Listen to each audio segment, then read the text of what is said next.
पहा सुखी जीवनाचा मंत्र.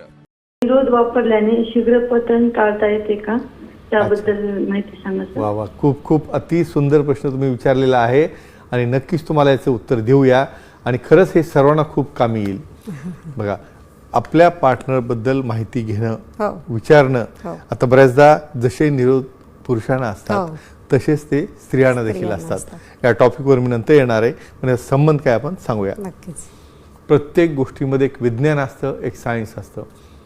साधी गोष्ट आहे, जेव्हा तुमचे सेन्सेशन हे ओव्हर होतात, जास्त एक्सायटेड तुम्ही असता, त्यावेळेला तुमचा परफॉर्मन्स डाऊन होऊन तुमचा टायमिंग हा 1 मिनिटाच्या आत येतो.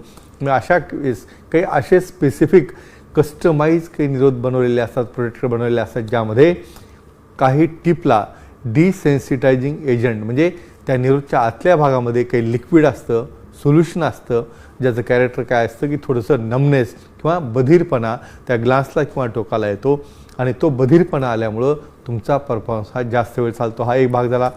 दुसरा भाग इनडिरेक्ट फ्रिक्शन, म्हणजे बऱ्याचदा काय होतं, डायरेक्ट फ्रिक्शन झाल्यामुळं तुम्ही ओव्हर एक्साईट होता, तुम्ही कंट्रोल करू शकत नाही आणि इमिडिएट तुम्ही ड्रॉपडाऊन होता. तर अशा केसेसमध्ये जेव्हा अशा प्रकारचे कस्टमाइज स्पेशली प्रोटेक्शन असतात, निरोध असतात, त्यावेळेला त्या ठिकाणी तुमचा टायमिंग जो काही कारणामुळं लिमिटेड आहे, ज्यामध्ये तुम्ही स्वतः सॅटिस्फाय होत नाही किंवा तुम्हाला पार्टनरला सॅटिस्फाय केल्याचा आनंद मिळत नाही, तर अशा वेळेस हे कस्टमाइज स्पेशल निरोध असतात, ज्यामुळं की तुम्ही नक्कीच तुमच्या क्रियेचा आनंद हा जास्त वेळ घेऊ शकता.